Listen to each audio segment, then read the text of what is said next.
Après 2 ans de discussion, le plan de résilience de la stabilisation de l'axe Ouaga-Kaya-Dori a été enfin validé sous l'ère du régime du MPSR.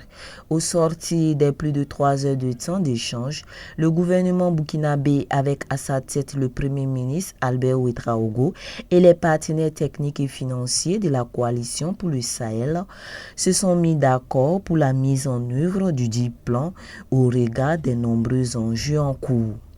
Ce plan de résilience et de stabilisation de l'axe Ouaga-Kaya-Dori va permettre donc la sécurisation de l'axe, permettre également le rétablissement rapide de la présence de l'État, la restauration rapide aussi des services sociaux de base, permettre le démarrage du développement de l'activité économique, apporter un soutien aux populations vulnérables, mais également promouvoir la cohésion sociale dans ces localités-là. Nous avons pensé également qu'il faut rajouter un second axe. Il s'agit de l'axe Kongoussi-Djibo. Ça a été également présenté à l'ensemble des partenaires techniques et financiers.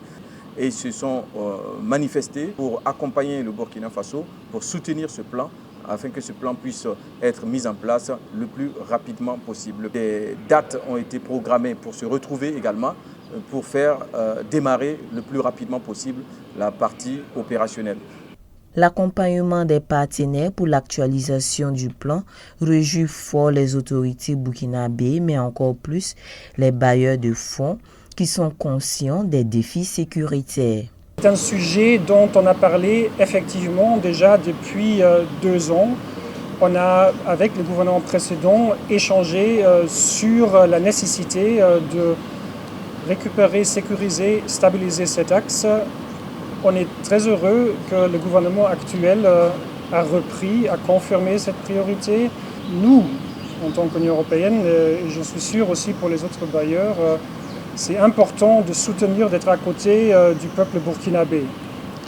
Avec les actions définies par le gouvernement, on est aussi heureux de pouvoir nous engager dans le soutien du gouvernement avec des actions concrètes. On a, pour l'Union européenne, justement, dans la programmation pour l'année actuelle, on avait déjà, à la fin de l'année passée, pris l'engagement dans l'ordre d'un budget de jusqu'à 130 milliards de francs CFA.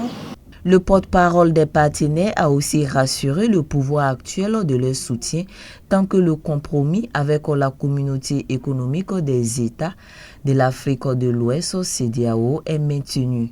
Précisons que le coût global du plan est estimé à plus de 200 milliards de francs CFA.